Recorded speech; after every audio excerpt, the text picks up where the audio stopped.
तो business plan हमारे पास ये चीज़ होती है जिसमें हम डिफरेंट चीज़ों को प्लान कर रहे होते हैं। फर्स्ट ऑफ ऑल इसमें हम फाइनेंशियल मैटर्स को जो है वो प्लान करते हैं कि हमारा जो फाइनेंस होगा उसमें हमारे पास जो है हमारी इन्वेस्टमेंट, पर्सनल इन्वेस्टमेंट कितनी होगी, हम लोन वगैरह कितना लेंगे, तो इसका रेशियो भी डिसाइड होता है। इसके अलावा हम फाइनेंसिंग देखते हैं कि हम किन एरियाज में करेंगे और कहाँ पर कितने परसेंटेज से रिक्वायरमेंट होगी एरियाज की, ठीक है।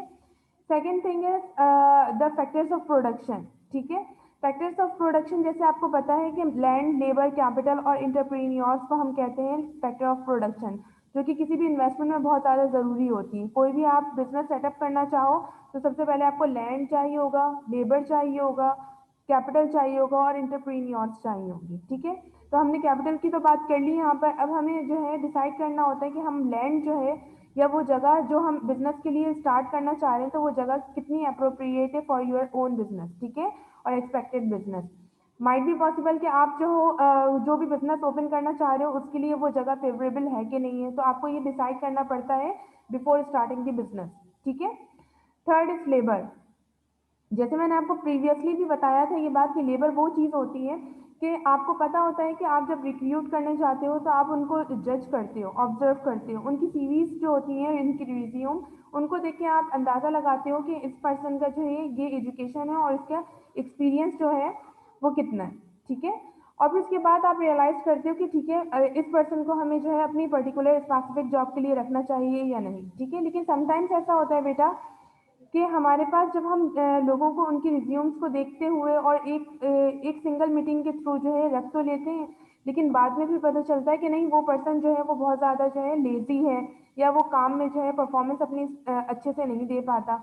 तो ये तमाम जो मसले होते हैं वो फेस करने पड़ते हैं आपको। तो इसके लिए फिर जो है बिजनेस कोई ना कोई प्लानिंग करता है कि आप जो लेबर को जो है हायर कर रहे हो रिक्रूट करके उसको रिटेन करने के लिए क्या पॉलिसीज आप अपनाते हो, ठीक है। तो ये तमाम चीज़ें वो होती हैं जो आप बिजनेस को स्टार्ट करने से पहले ही जो है वो सपोज करते हो और उस बिजनेस को स्टार्ट करते हो, ठीक है। यहाँ पर जो हमारे पास सेकेंड हेडिंग है वो है प्लानिंग द बिजनेस ऑपरेशन, ठीक है। सबसे पहले हम क्या करते हैं, बिजनेस को ऑपरेट करने के लिए हम प्लान करते हैं। तो यहाँ पर आप देखो सबसे पहले क्या है कि बिजनेस प्लान डॉक्यूमेंटेशन इसकी होती है, ठीक है। क्या आप वो आपका बिजनेस जो है वो प्रोप्राइटरशिप बिजनेस है या पार्टनरशिप बिजनेस है या जॉइंट स्टॉक कंपनी है, सही है। तो आपको आप लोगों ने पढ़ा हुआ उसकी क्या डॉक्यूमेंटेशन होती हैं, तो उसके अकॉर्डिंग हम सबसे पहले डॉक्यूमेंट्स प्रिपेयर करते हैं। Then second is plan. Plan किस चीज़ का, रोड मैप बनाते हैं कि हम जो बिजनेस स्पेसिफिक करने जा रहे हैं वो शॉर्ट टर्म होगा या लॉन्ग टर्म होगा या वो एनुअल होगा या सीजनल बिजनेस होगा। इस तरह का एक रोड मैप बनाते हैं। अगर आप ये सपोज करते हो कि आपका बिजनेस लॉन्ग टर्म चलेगा तो आप उसकी स्ट्रेटेजिक प्लानिंग जो है लॉन्ग टाइम पीरियड के लिए बनाते हो, ठीक है। लेकिन अगर आपको लगता है कि नहीं ये शॉर्ट टर्म पीरियड के लिए ये बिजनेस हम स्टार्ट कर रहे हैं तो आप उसके अकॉर्डिंग जो है अपना बिजनेस प्लान करते हो, ठीक है। Second is entrepreneurs. As you know entrepreneurs वो होते हैं जिनके पास एक इनोवेटिव माइंड होता है, क्रिएटिव माइंड होता है, और अपने बिजनेस को और ज़्यादा अच्छे से बेटर वे में जो है वो फिगर आउट करते हैं, ठीक है। देन फिर हमारे पास आते हैं रिसोर्सेज। रिसोर्सेज की जहाँ पे हमने बात की तो वहाँ पर हमारे पास जो है थ्री टाइप्स ऑफ रिसोर्सेज होते हैं एज यू नो। यहाँ पर जो है हमारे पास कैपिटल रिसोर्स होता है, ह्यूमन रिसोर्स होता है एंड नेचुरल रिसोर्सेज होते हैं। So we must confirm that all three resources are available for our business or not, ठीक है। तो हमें ये चीज़ों को जो है ना बहुत ज़्यादा ध्यान में रखना पड़ता है, ठीक है। अच्छा, मैं जो बातें आप लोगों को बोल रही हूँ ना, आपको चाहिए कि you must keep with you are register and a pen and you must write important notes about it, ठीक है। क्योंकि after the ending of this class मैं जो हूँ आपसे प्रीवियस सेशन के कुछ क्रॉस क्वेश्चंस भी करूंगी। अब जिसका माइक नहीं भी चलेगा तो वो मुझे टाइप करके उसका आंसर जो है वो देगा, ठीक है। तो आप लोगों के पास जो है मैं आपको 2 मिनट दे रही हूँ, जल्दी से रजिस्टर और पेन्स भी ले आइए।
Okay fine.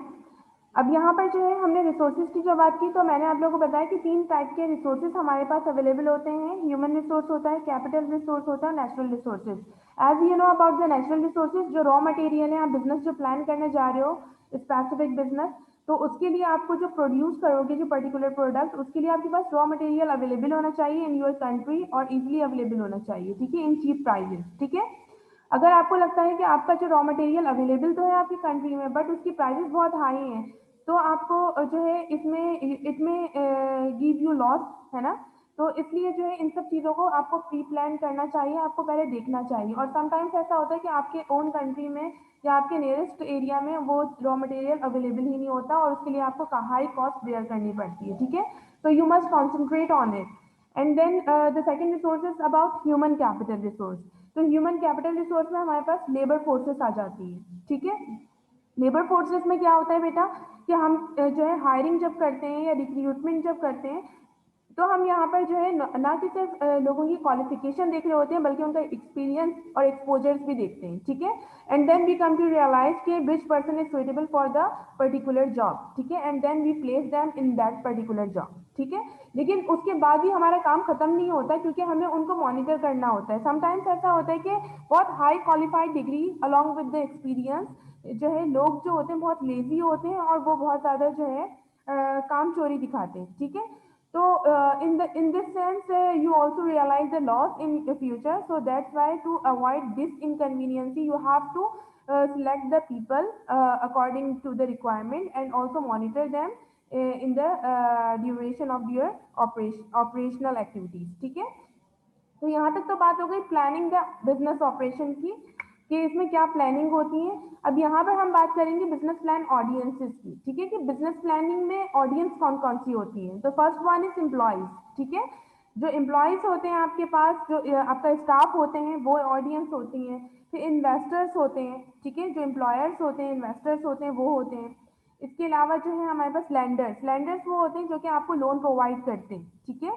इसके अलावा कस्टमर्स, आप जिस बिजनेस को, पर्टिकुलर बिजनेस को जो है you are going to establish, तो is there customers available in your country और योर सराउंडिंग एरिया और नॉट, ठीक है। You must also have to clear about it, ठीक है।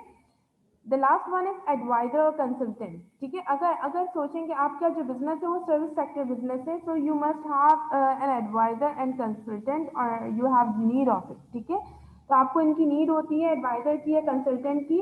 और इसके अलावा आपके पास जो है, अगर आप मैन्युफैक्चरिंग बिजनेस को भी आप ऑपरेट करना चाह रहे हो, तो आपको इसमें भी एडवाइजर कंसल्टेंट की जो है नीड होती है, ठीक है। डिफरेंट एडवाइजर्स चाहिए होते हैं आपको, जो आपको फोरकास्ट करते हैं। फाइनेंस एडवाइजर अलग होते हैं जो आपको फाइनेंशियली एडवाइस करेंगे, मैन्युफैक्चरिंग एडवाइजर्स अलग होते हैं, आपको मैन्युफैक्चरिंग साइड में एडवाइस करेंगे। मैनेजमेंट के एचआर के एडवाइजर्स अलग होते हैं, वो आपको एचआर के लिए जो है वो गाइड करेंगे, सही है। तो in this way you have the requirement of adviser और कंसल्टेंट टू, ठीक है। तो ये दोनों एक ही पर्सन के दो नाम है। Now there is the business plan. Business plan are written summary of, ठीक है। Number first is an entrepreneur propose business venture, ठीक है। सबसे पहले जो एंटरप्रेन्योर होते हैं उनको क्या करना होता है, बिजनेस वेंचर जो है वो बनाना होता है। और उसके बाद जो है उनको उस बिजनेस वेंचर को बनाते हुए जो है, जो भी प्लान वो राइट अप करते हैं कि हाँ भाई हमें ये बिजनेस ऑपरेट करना है। Then they must move to the operational and financial details, ठीक है। क्या क्या ऑपरेशनल एक्टिविटीज होगी, और इसमें फाइनेंस जो है वो फाइनेंसिंग किस तरह से होगी। लेट्स सपोज कि ऑपरेशनल एक्टिविटीज में डिफरेंट ऑपरेशनल डिपार्टमेंट्स हैं, मैनेजमेंट डिपार्टमेंट अलग है, फाइनेंसिंग डिपार्टमेंट अलग है, मैन्युफैक्चरिंग डिपार्टमेंट अलग है। In this way there are many departments, so how can we finance each department, सही। You must write that details in your write up. And then the third one is its marketing opportunities and strategies. अब उसके बाद जब आप decide कर देते हो कि फाइनेंसिंग किस तरह से होगी, ऑपरेशनल डिपार्टमेंट्स किस तरह से बनेंगे, then you have the another one responsibility which is marketing opportunity और स्ट्रेटेजीज, ठीक है। कि आप अपने प्रोडक्ट को या सर्विसेज को किस तरह से मार्केट करोगे, या इंटीग्रेटेड मार्केटिंग के थ्रू जो है अपने बिजनेस को आप प्रमोट करोगे, या जस्ट जो है वेब चैनलाइज करोगे। तो in which process you are going to, ठीक है। और स्ट्रैटेजीज आपकी बिजनेस की क्या होगी, आप किस तरह से अपने बिजनेस को सेटअप करोगे, ठीक है। The last is it's manager skills and ability. अब जैसे मैंने आपको बताया कि डिफरेंट डिपार्टमेंट्स आप जो हैं ऑपरेशनल डिपार्टमेंट्स आपको सेटअप करने होते हैं, उनको फाइनेंसिंग करनी होती है। इसी in this way you have to put a manager for each department, ठीक है। क्योंकि आप एक इन्वेस्टर जो है वो तमाम डिपार्टमेंट्स को बहुत थॉरोली जो है वो चेक नहीं कर सकता, मॉनिटर नहीं कर सकता। That's why there is the need of skilful and abilityful managers for each department, ठीक है। तो यहाँ पर क्या होता है कि आपके पास डिपार्टमेंट में मैनेजर्स का जो है स्किलफुल मैनेजर का होना बहुत ज़्यादा इंपॉर्टेंट होता है। Now, there are three essential functions which you must consider before planning a business. First is guiding a company by charting its future and defining its strategy for following it. ठीक है। सबसे सबसे पहले आपको क्या करना होता है, सबसे पहले आपको जो है एक बिजनेस को प्लान करना होता है, मिशन और विजन की स्टेटमेंट बनानी होती है, जिसमें आप बता दो कि आप फ्यूचर में अपने बिजनेस को कहाँ देखना चाहते हो और उसके लिए उस फ्यूचर के गोल के लिए वो ऑब्जेक्टिव अचीव करने के लिए आपको क्या स्ट्रेटेजी बनानी होगी, ताकि आप उस स्ट्रेटेजी को फॉलो करते हुए जो है उस फ्यूचर के गोल को अचीव कर सको, ठीक है। दूसरी चीज, attracting lender and investors who are providing needed capital, ठीक है। अब दूसरी चीज ये आती है कि जो लेंडर्स हैं, लाइक बैंक लोन्स दे रहे हैं, कोई अदर पर्सन आपको इन्वेस्टर बन रहा है आपके बिजनेस के लिए, तो उनको क्या अट्रैक्शन है, आप उनको क्या जो है प्रॉफिट प्रोवाइड कर रहे हो और किस तरह से उनको सेटिस्फाई कर रहे हो कि आपका बिजनेस इन फ्यूचर बहुत अच्छा चलेगा। तो इसके लिए आप उनको जो है बताओगे कि हाँ, आप जो पर्टिकुलर बिजनेस करने जा रहे हो उसकी डिमांड इन दिस एरिया बहुत ज़्यादा है, और आप अपने फीचर्स जो है वो इनोवेटिव फीचर्स को एक्सपोज करोगे कि हाँ, हम क्योंकि ये इस तरह से करने जा रहे हैं तो होपफुली हमारा बिजनेस बहुत ज़्यादा रनअप होगा और हम आपको मंथली इतना प्रॉफिट देंगे, ठीक है। In this way you have to attract the lenders and investors too, ठीक है। Then demonstrating that the entrepreneurs understand the business venture and what will make it succeed, ठीक है। सबसे ज्यादा इंपॉर्टेंट ये चीज है, ये तीनों ही इंपॉर्टेंट फीचर्स हैं। थर्ड इंपॉर्टेंट चीज ये है कि एंटरप्रेन्योर को बिजनेस वेंचर को सही से अंडरस्टैंड करना चाहिए और उसको ये चीज जाननी चाहिए कि इस बिजनेस को आगे जो है फॉरवर्ड करने में या आगे अपना गोल अचीव करने के लिए हमें क्या क्या चीजें करनी है। तो एक एंटरप्रेन्योर, जैसे हमने पहले भी पढ़ा था, वो एक क्रिएटिव माइंड होता है उसके पास, तो वो सही से जानता है कि एक बिजनेस को जो कि वो करने जा रहा है इन फ्यूचर, तो उसके लिए उसको ऐसी क्या क्रिएटिविटी दिखानी होगी, ऐसी कौन सी इनोवेशन दिखानी होगी जिससे उसका बिजनेस जो है परफेक्ट कंपटीशन मार्केट में सबसे आगे हो और बहुत डोमिनेटेड हो, ठीक है। Three essential tests. Before planning a business, you have to test three essential things. First is reality test. Reality test बेटा हम इस तरह से बोल सकते हैं कि लाइक मैं I am going to prepare और मैन्युफैक्चर अ व्हील चेयर, ठीक है। मैं एक व्हील चेयर बनाने जा रही हूँ and I have to first take a reality test of it, ठीक है। क्योंकि मेरी व्हील चेयर में बहुत स्पेसिफिक फीचर्स मैंने लगाए हैं जो इससे पहले कभी किसी व्हील चेयर में नहीं होते थे। मैंने उसमें स्टैंड भी लगाया है, उसकी सीट्स को और ज़्यादा कंफर्टेबल कर दिया है, उसके जो हैंड स्ट्रक्चर होता है उसको बहुत ज़्यादा कंफर्टेबल कर दिया है। तो अब मैं क्या करूँगी, जब सबसे पहले मैं एक पर्टिकुलर प्रोडक्ट बनाकर उसका टेस्ट करवाऊंगी, ठीक है। और अगर लोग बाकी उसको कंफर्टेबल जोन में ले रहे होंगे तो फिर उसके बाद फिर ये मेरा रियलिटी टेस्ट क्या होगा, सक्सेसफुल हो जाएगा। But if people face any inconvenience regarding that particular wheelchair, so you have need to improve that wheelchair, ठीक है। तो इस तरह से हमारा रियलिटी टेस्ट हो जाता है। देन कॉम्पिटिटिव टेस्ट, आपको ये देखना पड़ता है कि आप जो व्हील चेयर मार्केट में लेकर आ रहे हो तो क्या किसी और आपके कॉम्पिटिटर ने उसको पहले ही इंट्रोड्यूस तो नहीं करवा दिया है, या जो है क्या नाम है आपकी इस व्हील चेयर की जो है मार्केट में अब डिमांड है भी कि नहीं। ऐसा तो नहीं है इससे भी कोई बहुत ज़बरदस्त किस्म की इंक्लूसिव जो है वो इनोवेशन इंट्रोड्यूस हो चुकी हो। तो you must take a test of competition. Then the value test. Value test किस तरह से a venture offer to lender and attractive rate of return, यानी कि आपको क्या करना है, जो आपको वेंचर प्रोवाइडर है या फिर जो है क्या नाम है आपके पास इन्वेस्टमेंट जो आपके पास कर रहे हैं या लेंडर्स जो हैं, वो उनको आप कितना रेट ऑफ रिटर्न दे रहे हो comparatively the another one industry. Like अगर मैं व्हीलचेयर मैन्युफैक्चरर्स की बात करूँ तो there are various wheelchair manufacturers. तो अगर एक बैंक है वो कौन से वाले व्हीलचेयर मैन्युफैक्चरर को ज़्यादा लोन देने में जो है वो विलिंग होगा, जो कि उनको रेट ऑफ रिटर्न ज़्यादा हाई दे रहा होगा, ठीक है। और उनकी प्रॉफिटेबिलिटी भी कंपनी की बहुत अच्छी होगी, उनका आइडिया बहुत अच्छा होगा, ठीक है। तो इस तरह से आपको अपने बिजनेस को इस तरह से प्रिपेयर करना होता है, देन एनी लेंडर और investors are will be willing to invest in your project, ठीक है।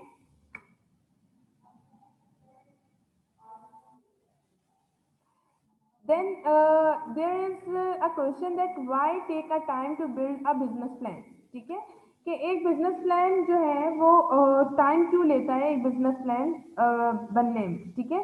तो Murad, you tell me about this answer of this question, कि एक बिजनेस प्लान हम जब बनाते हैं तो वो इतना टाइम टेकिंग क्यों होता है। Unmute your mic. अस्सलाम वालेकुम मैम। वालेकुम अस्सलाम। मैम, बिजनेस प्लान में टाइम इसलिए लगता है क्योंकि हमें बहुत सारी चीज़ें देखनी होती है इसमें। जैसे कि पहले तो बिजनेस क्या करना है, और फिर उसके हमें लोकेशन देखनी होती है, और फिर उसके लिए जो हमें क्वालिफाइड लोग चाहिए उसके लिए हमें एडवर्टीजमेंट करनी होती है, बिल्कुल। और फिर रॉ मटेरियल कलेक्ट करना होता है, कैपिटल कलेक्ट करना पड़ता है। तो ये बहुत सारी चीज़ें होती है जो बिजनेस प्लान में लगती है। Very good, thank you so much. तो बिल्कुल सही आंसर दिया है मुराद ने। जिस तरह अभी हम प्रीवियसली सारा पढ़ते हुए आए हैं कि हमें एक बिजनेस प्लान करने से पहले जो काम करने होते हैं ना, रिसोर्सेज को कलेक्ट करना है, कैपिटल इन्वेस्टमेंट फाइनेंसिंग देखनी है, ह्यूमन कैपिटल को हमें जो है वो एफिशिएंट और एज पर रिक्वायरमेंट जो है ह्यूमन कैपिटल हमें जो है फाइंड आउट करने होते हैं। इस तरह से जो है क्या नाम है, हमें टाइम लग जाता है बिजनेस को प्लान करने में। जैसे मैं एक और चीज़ लिखी है, रोड मैप। रोड मैप की बात मैंने पहले भी की थी। रोड मैप एक ऐसी चीज़ होती है कि आप पहले से प्लान जो करते हो ना, कि आपका बिजनेस किस तरीके से चलना चाहिए, और आपने स्टार्टिंग से एंड तक जो भी क्राइटेरिया है उसको फॉलो करने के लिए वो जो प्लान किया है, तो उस प्लानिंग को क्या कहते हैं, हम रोड मैप कहते हैं, ठीक है। Okay. Now there are key element of business plan. First is executive summary. Second is mission statement. Third is company history, and fourth is business and industry profile. ठीक है. So one by one I will explain it to you. Here is a diagram, the relationship among mission, goal and objective. तो आप देख रहे होगे इस funnel में जो है मिशन, सबसे पहले आपने अपना मिशन जो है वो डाला, ठीक है। फिर आपका एक गोल था जो कि आपको प्रोसेस के तौर पे आपको नजर आ रहा है कि ये एक प्रोसेस है जो आपका गोल है, और उसके बाद फिर आपने उस गोल को अचीव किया तो आपने अपने लेट सपोज के ऑब्जेक्टिव को अचीव कर लिया। मतलब कि मिशन एक ऐसी सोच है जो कि आपको ऑब्जेक्टिव तक पहुंचाती है, ठीक है, आपकी गोल तक को अचीव करने में हेल्प आउट होती है, ठीक है। नाउ जो हमने यहाँ पर अभी पढ़ा था की एलिमेंट्स ऑफ बिजनेस प्लान, तो यहाँ पर हम वन बाय वन उसको डिटेल में पढ़ेंगे कि एग्जीक्यूटिव समरी क्या होती है। तो एग्जीक्यूटिव समरी में हम क्या करते हैं, कंपनी का नाम, एड्रेस, फोन नंबर जो है वो मेंशन करते हैं। Name, address and phone number of key people. की पीपल्स में कौन आते हैं, कस्टमर्स भी आ जाते हैं, इन्वेस्टर्स और लेंडर्स भी आ जाते हैं, एम्प्लॉयज जो स्टाफ होता है जिसको रिक्रूट करते हैं वो भी आ जाते हैं, ठीक है। उसके बाद third is brief description of business, it products and services and the customers problem they solve, ठीक है। तो क्योंकि हम एग्जीक्यूटिव समरी बना रहे हैं तो समरी में हम क्या क्या चीजें लिखते हैं, अपनी कंपनी का नेम, एड्रेस और फोन नंबर लिखते हैं, अपने की पर्सन जो होते हैं उनका नेम, एड्रेस और फोन नंबर लिखते हैं। इसके अलावा जो है हम इसमें अपने पर्टिकुलर प्रोडक्ट या सर्विसेज जो जिस पे भी हम काम करने जा रहे होते हैं, बिजनेस बनाने जा रहे होते हैं, उसको एक्सप्लेन करते हैं। Brief overview of the market for your product and services. उसके बाद आप उनको एक्सप्लेन करते हो कि हम ये प्रोडक्ट इसलिए बनाने जा रहे हैं क्योंकि इसकी मार्केट बहुत ज़्यादा है, और by our innovative idea we will capture the market, ठीक है। Brief overview of strategy that will make your firm a success, ठीक है। उसके बाद आप अपनी स्ट्रेटेजी बताने जाते हो। As I told you before कि स्ट्रेटेजी एक लॉन्ग टाइम पीरियड के लिए जो भी हम प्लानिंग करते हैं that is called the strategy, and you have to describe it in your executive summary as well, ठीक है। Then the next is brief description of the managerial and technical experience of key people, ठीक है। उसके बाद आप जो है जो आपने एम्प्लॉयज को हायर किया होता है उनकी जो एक्सपर्टीज होती हैं, चाहे वो आईटी से रिलेटेड हो या मैनेजमेंट से या फाइनेंस से, वट एवर सो, ठीक है। आपको उन एक्सपर्टीज को भी जो है वो एक्सप्लेन करना होता है कि अगर आप एक फाइनेंस मैनेजर को फाइनेंस मैनेजर बना रहे हो या फिर आप सीईओ एक पर्सन को बना रहे हो, तो वो क्या कैपेबल है उस चीज़ के, उसका एक्सपीरियंस इतना है कि वो उस चीज़ को जो है वो कैरी कर सकता है, ठीक है।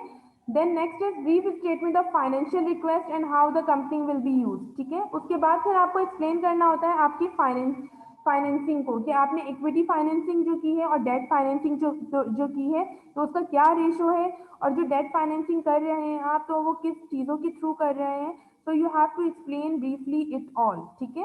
उसके बाद क्या होता है, chart and table showing the highlight of financial forecast. उसके बाद आपको ये बताना होता है एक चार्ट या टेबल के थ्रू या एक ट्रेंड के थ्रू कि आपके कैश इनफ्लो कितना होगा, कैश आउटफ्लो कितना होगा, ठीक है। आपको फाइनेंशियली फोरकास्ट करना होता है अपने एक्सपेंसेस और रेवेन्यू को, ठीक है। ये हो गई हमारे पास यहाँ पर एग्जीक्यूटिव समरी, फर्स्ट वन, ठीक है। उसके बाद हमारे पास है second, vision and mission statement. As we all know about vision and mission, entrepreneur's vision for the company क्या होता है, what business are we in, हम कौन से बिजनेस में हैं, value and principles on which the business stand, what make the business unique, what is the sources of competitive advantage. चलो हम इन सब के क्वेश्चन का आंसर देखेंगे, लेकिन सबसे पहले आपको विजन पता होना चाहिए कि विजन क्या होता है। सो विजन इज व्हाट, कि आप अपने बिजनेस को इन फ्यूचर किस स्टेज पे देखना चाहते हो, तो आप उस चीज को क्या कहते हो, उस माइंड सेटअप को क्या कहते हो, विजन कहते हो, ठीक है। आपका बिजनेस अभी कहाँ पर है और आप उसको अगले 5 साल के बाद, अगले 10 साल के बाद कहाँ देखना चाहते हो, इट इज योर विजन, ठीक है। विजन आपको पता है ना, वैसे भी हम इन इंग्लिश टर्मिनोलॉजी विजन को इस तरह से जो है वो एक्सप्लेन करते हैं कि हमारा जो आई साइट होती है वो कहाँ तक एंड में जा रही है, हम हमारी जो साइट है वो कितनी नौयत की दूरी को देख सकती है, ठीक है। तो हम यहाँ पर विजन को बिजनेस लैंग्वेज में इसलिए विजन कह रहे होते हैं क्योंकि हम अपने बिजनेस को आगे, अगर हमारा लॉन्ग टाइम पीरियड के लिए विजन है, बिजनेस है, तो हमारा विजन कितना एक्सपेंडेड है और हम अपने बिजनेस को 5, 10, 20, 30 साल बाद कहाँ देखना चाहते हैं, ठीक है। So values and principles on which the business stand, यहाँ पर वैल्यूज बहुत इंपॉर्टेंट होती है, प्रिंसिपल्स हर चीज में बहुत इंपॉर्टेंट होते हैं, एज वेल एज बिजनेस, ठीक है, कंसर्न, ठीक है। What makes the business unique, आपको जैसे हमने बात बताई थी पहले भी कि एंटरप्रेन्योर का सबसे इंपॉर्टेंट काम ही ये होता है कि वो क्या करते हैं, वो अपने बिजनेस को जो है इनोवेटिव वे में जो है, अपने बिजनेस को इनोवेटिव वे में जो है रिप्रेजेंट करते हैं, ताकि उनका बिजनेस जो है कॉम्पिटिटिव एडवांटेज को अचीव कर सके। एक कॉम्पिटिटिव जो मार्केट होती है उसमें हर पर्सन जो है, हर बिजनेसमैन और मैन्युफैक्चरर एक ही जैसी चीजें जो है, होमोजीनियस प्रोडक्ट वो प्रोड्यूस कर रहा होता है, ठीक है। लेकिन इसमें क्वेश्चन ये होता है कि आप अपने बिजनेस में जो प्रोडक्ट, वही सेम प्रोडक्ट जो प्रोड्यूस कर रहे हो, उसमें क्या ऐसा इनोवेशन ला रहे हो कि आपका बिजनेस जो है वो यूनिक नजर आए और आप कॉम्पिटिटिव एडवांटेज के जो क्राइटेरिया उसमें जो है डोमिनेंट हो, ठीक है।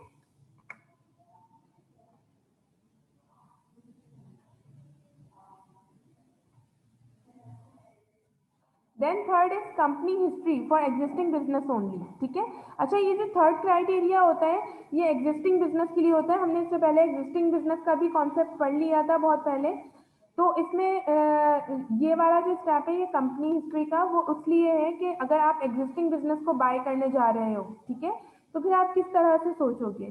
तो company founding, second is financial and operational highlight, और थर्ड इज सिग्निफिकेंट अचीवमेंट। तो कंपनी फाउंडिंग से मुराद यहाँ पर इनकी प्लेसमेंट है कि कंपनी कहाँ पर मौजूद है।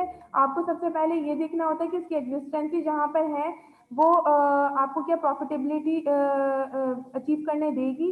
ऐसा तो नहीं है कोई बैरियर बन जाए वो जगह। हो सकता है कि आप जो भी स्पेसिफिक प्रोडक्ट प्रोड्यूस करने जा रहे हो उसके लिए आपको जो है बहुत ज़्यादा जो है पॉपुलेटेड एरिया नहीं चाहिए, क्योंकि आप एक इंडस्ट्री सेटअप करोगे और उसके लिए जो भी इन्वायरमेंटल पॉल्यूशन होगा वो वहाँ की पॉपुलेशन को डिस्टर्ब करेगा। तो आप चाहते हो कि एक ऐसे इंडस्ट्रियल एरिया में वो कंपनी हो जहाँ पर आपको इस तरह की इनकन्वीनियंसीज को जो है वो बेयर ना करना पड़े, सही है। तो लेकिन आप यहाँ पर देखोगे कि आपका एग्जिस्टिंग बिजनेस जो आप बाय करने जा रहे हो, तो क्या वो बिजनेस ऐसी जगह पर है इंडस्ट्रियल एरिया पे या पॉपुलेटेड एरिया पे है, ठीक है। तो अगर इंडस्ट्रियल एरिया पे है तो it will be good for you and you can continue it. और अगर ये पॉपुलेटेड एरिया में है तो you have to face in future so many hurdles, ठीक है। तो you have to think about it that you have to purchase that business और नॉट, ठीक है, you have to decide it. Second is financial and operational highlights. जो जब आप जो है एग्जिस्टिंग बिजनेस को जो है परचेज करने जाते हो तो आपको जो मैंने प्रीवियस सब्जेक्ट में भी आपके इसके टॉपिक में बहुत डेप्थ में बताया था, यहाँ पर मैं थोड़ा शॉर्ट करके बता रही हूँ। तो आपको जो है फाइनेंशियल पोजीशंस को उसकी देखना पड़ता है, उसकी फाइनेंशियल एनालिसिस करने पड़ते हैं। और समटाइम्स ऐसा होता है कि इनकी इनकम स्टेटमेंट और बैलेंस शीट में मिस रिप्रेजेंटेशन होती है उनके फ्रॉड की वजह से। तो इस चीज़ को हम जो है ऑन दैट स्पॉट जो है रियलाइज भी नहीं कर पाते। ठीक है। Second is operational highlights. तो आपको ऑपरेशनल एक्टिविटीज को भी देखना पड़ता है कि ऑपरेशनल एक्टिविटीज किस तरह की हैं वहाँ पर, जो वहाँ पर जो है फिक्स एसेट्स प्लेस्ड हैं और जो इमूवेबल एसेट्स प्लेस्ड हुए हैं तो उनकी डेप्रिसिएशन कितनी है, हो चुकी है, और वो कितना और टाइम चलेंगे, उनका आर वर्किंग आर जो है वो कितना यूज हो चुका है और कितना बाकी है। तो ये सब चीज़ें कैलकुलेट करनी पड़ती हैं फॉर द एग्जिस्टिंग बिजनेस। ठीक है। Then is significant achievements. कुछ अचीवमेंट्स होती है हर बिजनेस इसकी। अगर कोई पर्सन जो है मैं बिजनेस बेचकर आपको बेचना चाह रहा है तो you must think about it कि उसमें क्या ड्रॉबैक्स हैं और क्या सिग्निफिकेंसीज हैं। ठीक है। तो इन सब चीज़ों को कंसीडर जरूर करना चाहिए before buying an existing business. The fourth is business and industry profile. आपको देखना चाहिए कि बिजनेस की इंडस्ट्री की जो है वो प्रोफाइल क्या है। ठीक है। अगर मैं फर्स्ट वन की बात करूँ तो स्टेज ऑफ ग्रोथ। ठीक है। कि स्टार्टअप बिजनेस है या ग्रोथ है उसकी बहुत ज़्यादा, या मेच्योरिटी हो चुकी है उस बिजनेस की। ठीक है। मेच्योरिटी से ग्रोथ का मतलब, स्टार्टअप का मतलब ये कि अभी न्यू न्यू जो है वो मार्केट में स्पेसिफिक प्रोडक्ट आया है और आप उसको जो है स्टार्ट ले रहे हो। ठीक है। समटाइम्स ऐसा होता है कि वो मार्केट में आ चुका होता है, उसकी बहुत डिमांड होती है, तो इसलिए आप बिजनेस जो है वो करने जाते हो। और एक स्टेज होता है मेच्योरिटी का कि अब वो उस बिजनेस का दौर खत्म होने जा रहा है तो आप वो बिजनेस स्टार्ट कर रहे हो। ठीक है। Second is company goal and objective. ठीक है। कंपनी का गोल और कंपनी का ऑब्जेक्टिव जो होता है वो बिजनेस की प्रोफाइल में एडेड होता है। और इसमें क्या होता है आपकी ऑपरेशनल फाइनेंशियल एंड इन्वेस्टमेंट भी है इसमें। ठीक है। और अदर एक्टिविटीज जो होती है वो इसमें इन्वॉल्व होती है। Third is industry analysis. अब इंडस्ट्री को एनालाइज किस तरह से करते हैं तो इंडस्ट्री का पहले बैकग्राउंड देखते हैं कि भाई इंडस्ट्री कब स्टार्टअप हुई थी और किस तरह से उसमें जो है कंटिन्यूटी आई। ठीक है। और किस तरह से इस्टेब्लिश हुई, पहले कितने स्पेस पर ये बिजनेस स्टार्ट हुआ था, अब इसका प्रॉफिटेबिलिटी क्या है, इसका पूरा सिग्निफिकेंट ट्रेंड देखा जाता है कि भाई इसका ट्रेंड जो है वो डाउनवर्ड तो नहीं जा रहा है। ऐसा तो नहीं कि एक वक्त था कि बिजनेस जो है बहुत ग्रो अप हुआ लेकिन अब जब वो डाउनवर्ड जा रहा है तो ये हमें सेल आउट कर रहे हैं। ठीक है। ग्रोथ रेट देखना पड़ता है कि ग्रोथ रेट क्या है इस बिजनेस का, ईयरली इस बिजनेस का ये बिजनेस एक्सपेंड हो रहा है या कॉन्ट्रेक्शन की तरफ जा रहा है। ठीक है। की success factor in the industry. Factors को देखने पड़ते हैं आपको, फैक्टर्स ऑफ प्रोडक्शन की जहाँ पर मैंने बात की है तो आपको ये देखना पड़ता है कि 4 फैक्टर्स में सबसे की फैक्टर्स कौन से हैं जो कि आपके बिजनेस को रन अप करने में, उसकी प्रॉफिटेबिलिटी में बहुत इंपॉर्टेंट रोल प्ले कर रहे हैं। ठीक है। Then outlook for the future. उसके बाद ये तमाम चीज़ें देखने के बाद आपको ये देखना पड़ता है कि अभी तो चलो ठीक है ये सिग्निफिकेंट है, बहुत ज़्यादा अचीवमेंट्स हैं, लेकिन इन फ्यूचर क्या है इसका स्कोप, और ये इन फ्यूचर आपको कितना ज़्यादा जो है वो प्रॉफिटेबल होगा, इसकी आगे स्कोप क्या है। यानी आप अगर चाहो तो फर्दर इसको इनोवेट कर सकते हो, मार्केट में लेकर आ सकते हो, या फिर ये इन फ्यूचर जो है वो ऑब्सोलेट हो जाएगा और इसकी जगह कोई और प्रोडक्ट जो है वो रिप्लेस हो जाएगा। ठीक है। ये तमाम चीज़ें आपको देखनी पड़ती हैं in the profile.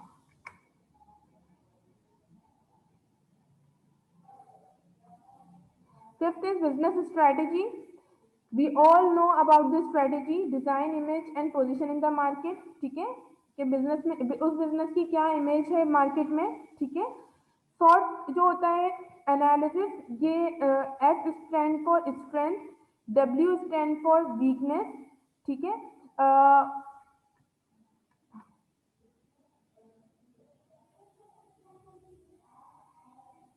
Late me check it.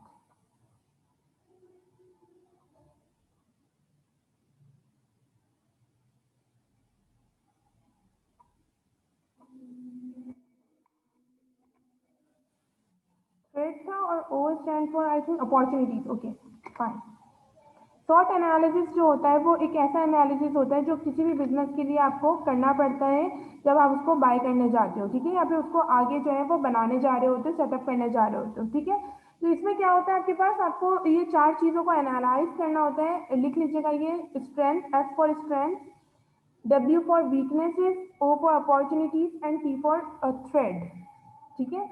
तो इन चीज़ों को आपको एनालाइज करना होता है कि इस बिजनेस की स्ट्रेंथ क्या होगी इन फ्यूचर और अभी क्या है, वीकनेसेस क्या है इसकी, इसमें आगे इन फ्यूचर अपॉर्चुनिटीज क्या है, ये आगे फर्दर इनोवेट हो सकता है या हम इसके साथ कुछ और भी ऐड करके स्टार्ट कर सकते हैं बिजनेस को। इसके अलावा थ्रेड्स देखने पड़ते हैं कि आपकी, क्योंकि एक कॉम्पिटेटिव मार्केट होती है तो आपको कोई थ्रेड ऐसा तो नहीं है जो आपको नेगेटिव इफेक्ट दे या आपका इस बिजनेस में एंटर होने से आप और ज़्यादा फर्दर लॉस बेयर करो। तो इन तमाम चीज़ों को आपको देखना पड़ता है। ठीक है, उसके बाद है कॉम्पिटेटिव स्ट्रैटेजी। ठीक है, कॉम्पिटेटिव स्ट्रैटेजी बनानी पड़ती है कि आपके पास लेट सपोज 5 कॉम्पिटिटर्स फर्दर है, ठीक है, for the same homogeneous product. ठीक है, तो आपको इसमें जाहिर सी बात है जब आप स्ट्रैटेजी बनाओगे तो उसमें आप क्रिएटिविटी दिखाओगे अपने स्पेसिफिक प्रोडक्ट के लिए ताकि वो बाकी 5 मैन्युफैक्चरर से ज़्यादा यूनिक नजर आए। ठीक है, now six company product and services. तो कंपनी का जो प्रोडक्ट और सर्विसेज होती हैं उसकी डिस्क्रिप्शन बताना कि प्रोडक्ट और सर्विसेज की क्या फीचर्स हैं, आप क्यों उसको बनाने जा रहे हो। ठीक है, ये तमाम चीज़ें बिजनेस विनिंग बिजनेस प्लान का हिस्सा होती हैं कि अगर मैं बोलूँ कि भाई मैं बिजनेस ओपन करूँगी और मैं जो हूँ वो फ्रेंच फ्राइज जो है, तो मैं बिजनेस में जो है ना फ्रेंच फ्राइज जो है वो उसका बिजनेस करना चाहती हूँ, लेट्स सपोज इट। ठीक है, तो मुझसे पूछा जाएगा कि प्रोडक्ट जो भी आप फ्रेंच फ्राइज जो है वो उसका बिजनेस करने जा रही हैं तो उसके क्या फीचर्स हैं। तो मैं उनको बताऊंगी कि भाई इसके फीचर्स ये हैं कि ये जो है पोटैटो इसके जो है वो मटेरियल होता है, ऑयल इसका मटेरियल होता है और इसको वो बहुत ईजिली बन जाता है। ठीक है, और मैं इसको बहुत अच्छे से बना सकती हूँ ईजिली। ठीक है, तो फिर उसके बाद वो पूछेंगे कस्टमर्स से क्या बेनिफिट है, मैं बताऊंगी उन्हें कि भाई यहाँ पर कस्टमर्स की इसमें बहुत ज़्यादा जो है वो डिमांड होती है और जो है वो चाहते हैं कि ये प्रोडक्ट वो यूज़ करें। इसकी क्या वारंटी और गारंटी है, तो देखो ये अभी मैं एक फूड प्रोडक्ट की बात कर रही हूँ तो इसमें इस तरह की एज सच तो कोई गारंटी नहीं है, लेकिन हाँ मैं ये बोल सकती हूँ कि इतने टाइम से चला आ रहा है कि फ्रेंच फ्राइज की बहुत ज़्यादा डिमांड है और बच्चे हों या बड़े हों सब उसको पसंद करते हैं, दे ऑल लाइक इट। तो जो है मैं चाहती हूँ कि मैं भी ये प्रोडक्ट प्रोड्यूस करूँ ताकि मुझे पता है कि ये बहुत ज़्यादा बिकेगा मेरा। ठीक है, उसके बाद वो पूछेंगे अच्छा फिर इसमें क्या बड़ी बात है, ये तो बहुत सारे लोग जो है फ्रेंच फ्राइजेस को जो है वो कुक करके बेचते हैं, तो आप इसमें क्या यूनिकनेस दिखाएंगी। तो फिर मैं उनको बताऊंगी कि मैं इसमें जो है बहुत ज़्यादा डिफरेंट शेप्स लेकर आऊँगी।